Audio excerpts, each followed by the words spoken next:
Paris Infra Week 2024. Je suis en compagnie de Karim Zinedine. Karim, bonjour. Bonjour. Vous êtes directeur financement infrastructure au sein de Paris Europlace et délégué général de l'OFEM. On est à la journée inaugurale de la Paris Infra Week, une semaine dédiée aux infrastructures. Quel bilan vous tirez de cette première journée? Alors, l'édition 2024, en fait, est dédiée à la décarbonation de l'économie, la décarbonation par les infrastructures, la décarbonation des infrastructures.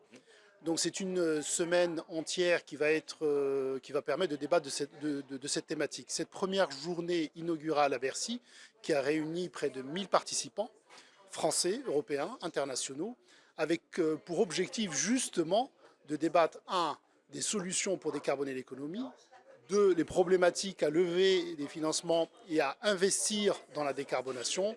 Et puis trois, qui est un élément important parce qu'on ne peut pas décarboner sans un partenariat intelligent, nouveau, réinventé entre le secteur public et le secteur privé. Et donc aujourd'hui, l'InfraWeek, en particulier cette journée inaugurale, est devenue une plateforme d'échange entre les différentes catégories d'acteurs. Et aujourd'hui, la famille, l'écosystème des infrastructures s'élargit. Avant, on parlait des grandes entreprises, on parlait des banques et de quelques investisseurs.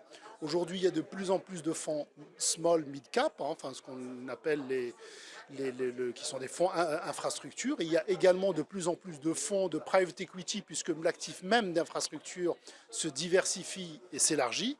Et puis, il y a un autre acteur qui est en train de naître, qu'on appelle les infratech, et qui sont toutes les entreprises technologiques dans les domaines des infrastructures. Et on a beaucoup besoin de technologies, d'infrastructures intelligentes pour décarboner. Donc on réunit tout cet écosystème pour discuter de ce sujet.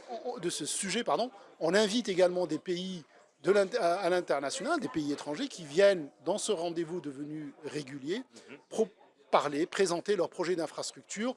Donc cette année, on a invité 3-4 pays, en plus du pays qui préside le G20, parce qu'aujourd'hui, dans le domaine des infrastructures, le G20 est en passe de devenir une instance qui est écoutée et dans laquelle se prennent beaucoup de décisions en matière d'infrastructure, de décarbonation des infrastructures. Donc voilà en fait à quoi sert cette plateforme. Dans la journée inaugurale s'est tenue aujourd'hui et tout au long de la semaine, on va déployer un programme autour d'une cinquantaine d'événements, conférences, débats, mais également des moments de networking, d'échange entre les acteurs pour justement déployer à l'international cette approche de décarbonation des infrastructures.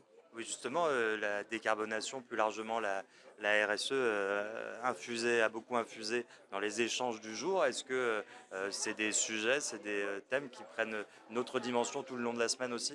Oui, absolument. Aujourd'hui, de toutes les manières, on ne peut plus parler d'infrastructure si on n'y intègre pas des éléments, des indicateurs de décarbonation, des indicateurs d'ESG. Aujourd'hui, au niveau international, je parlais tout à l'heure du G20, à l'InfraWeek, on a beaucoup poussé auprès du G20 la qualité des infrastructures. La qualité des infrastructures, ce sont des principes, ils sont 18, une vingtaine de principes qui ont été définis au niveau international et pour lesquels, en fait, on intègre tous les éléments, à la fois sociétaux, à la fois en termes de création d'emplois, en termes de soutenabilité et durabilité des financements. Et aujourd'hui, ces critères-là sont devenus en fait des critères de go-no-go pour les fonds d'investissement, pour les grands fonds d'investissement internationaux pour investir dans les infrastructures.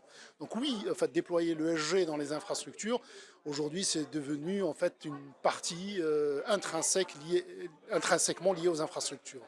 Karim, merci beaucoup pour vos éclairages, merci pour votre accueil et félicitations pour cette journée inaugurale. Merci à vous, merci pour votre invitation.